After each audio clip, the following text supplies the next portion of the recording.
లేక అలాగని అక్కడికి రాలేక కుమిలిపోతున్నాను వందన. నేను అర్థం చేసుకోగలనక్క. ఎవరి కళ్ళు పడ్డాయో మనకి కష్టాలు వచ్చి పడ్డాయి. బాధపడకు వందన, త్వరలోనే మనం అందరం కలిసి సంతోషంగా గడుపుతాం. నేను అదే కోరుకుంటున్నానక్క. కానీ ఇక్కడ జరిగేది చూస్తుంటే బాధగా ఉంది.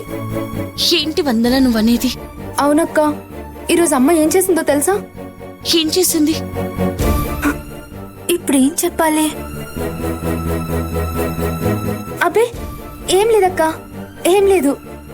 వందన, ఏం చేసిందో నా దగ్గర దాచలని చూడకు. చెప్పు, అమ్మ ఏం చేసింది? అక్క, నాన్న నీతో చెప్పొద్దన్నారక్క. నేనే ఎమోషనల్ అయి వాగేశాను. ఏయ్, జరిగింది చెప్తావా లేదా?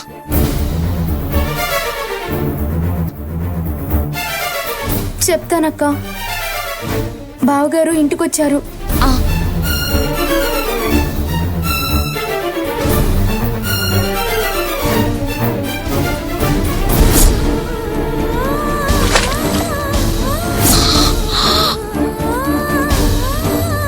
పాపం బావగారక్క, చాలా మంచోడు.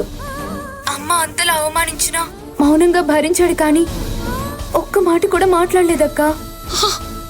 పైగా బావే నాన్నని ఓదార్చాడు. అదే నేను తట్టుకోలేకపోతున్నానక్క.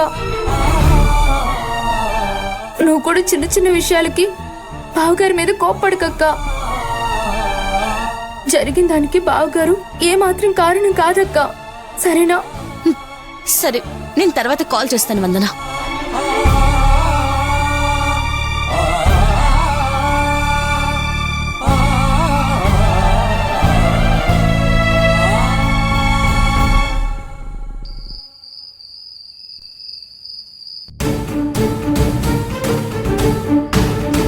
ఏంటి వీడింకా ఇంటికి రాలేదు? అసలు ఈ రోజు వీడి ఇంటికి వస్తాడా రాడా? ఛ!